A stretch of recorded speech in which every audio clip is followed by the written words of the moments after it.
It's now time to focus on the Trump versus Musk saga. Well, there's yet another update. It seems that Musk has extended an olive branch. But has Trump taken it? Does he have to take it? Why is it that Elon Musk feels that he must now ensure that he's able to end this feud that has gone too long and is likely to cost him billions of dollars? In fact, he's also posted on his platform X saying that he regrets some of the posts that have been made about the president last week. He said they went too far.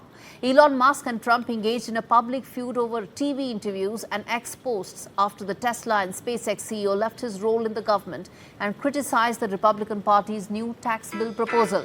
The tensions reached their peak when Musk published a series of incendiary posts linking Trump to the former financier Jeffrey Epstein, who died by suicide in custody in 2019 while awaiting trial on sex trafficking charges. Musk offered no evidence to support his claim, nor did he specify which files he was referring to. In a follow-up post, he urged users to mark this post for future, adding that the truth will come out. By Saturday morning last week, both posts had been deleted without any explanation. But the big questions on everyone's mind remains the same. Almost $40 billion hanging in the balance. Is Musk's apology a strategic decision or something more than that? I'm going to put out some of those timeline of exactly how it unfolded and why we need to now decode as to whether this is going to go, as to which way is it now likely to go. Let's get in Robert Moran, who's joining us live to talk more on this.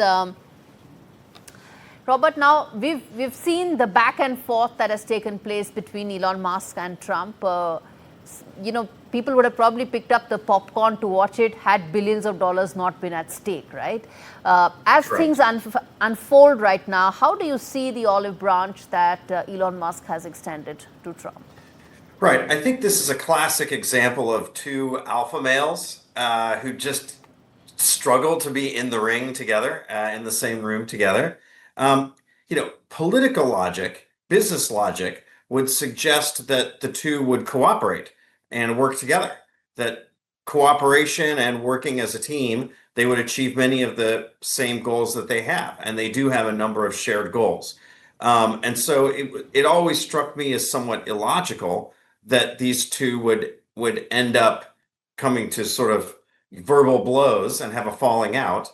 And perhaps they realize that it's not actually in either of their best interests to continue with this. I think it's not in Musk's business interests, obviously, to continue with this. And so I think they're trying to find a way to reduce the heat and extend an olive branch. And we'll see what happens. Robert, none of this is a surprise for Elon Musk, right? When he was writing those tweets, putting out those really inflammatory personal attacks, he knew that there will be a blowback, there will be some sort of an impact on this. So are we to believe it took him that long to realize what will be the fallout? Well, I think you see this generally with people who are in America, we'd say very online, and they're tweeting their entire life and living online. And I think, sometimes in the heat of the moment, people overshare and say things they regret. And it looks like he's trying to walk this back. There's been widespread reporting here in Washington that the White House also reached out to him. White House staff reached out to him and attempted to de-escalate things as well. It's not really in either their best interest to keep doing this. You would think that they would try to go back to cooperation, although it may be too late. But I'll close at this point, which is that in American history, there are a number of political leaders that had enemies that turned enemies into friends. George Washington was famous for this. Abraham Lincoln was famous for this. Great statesmen are able to resolve personal conflicts and turn enemies into friends. And I think, in a way, this is a test for both men. It's also a test for President Trump as well. To be fair to President Trump, he's actually been quite dignified about this entire fallout, because a lot of the inflammatory comment predominantly came from Elon Musk. What do you think is going on in terms of the calculations that President Trump would be having before he decides the next step here? Well, I don't think it's in the president's interest to have one of the world's smartest and most accomplished men as an enemy.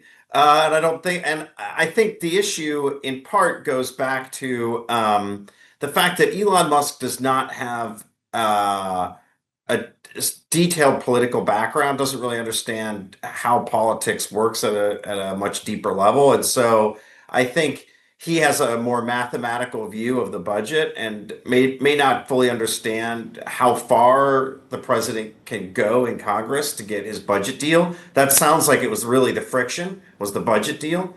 And so we'll see. But you're right. The president's comments were actually very measured, remarkably measured for him.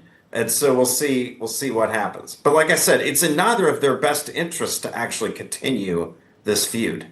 I'm going to leave it there, Mr. Robert Moran. Thank you so much for joining us live on that story that the world is watching for and looking for as to how this ends. Well, viewers, bottom line on this is that eroding the political capital of a sitting president is no small matter.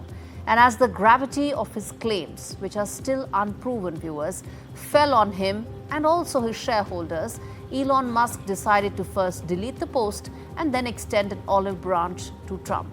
With $113 billion eroded and dim prospects of any future government contracts and subsidies for his many business ventures, Elon Musk is now hoping for more than just a truce. He is hopeful that the president will pardon his tirade.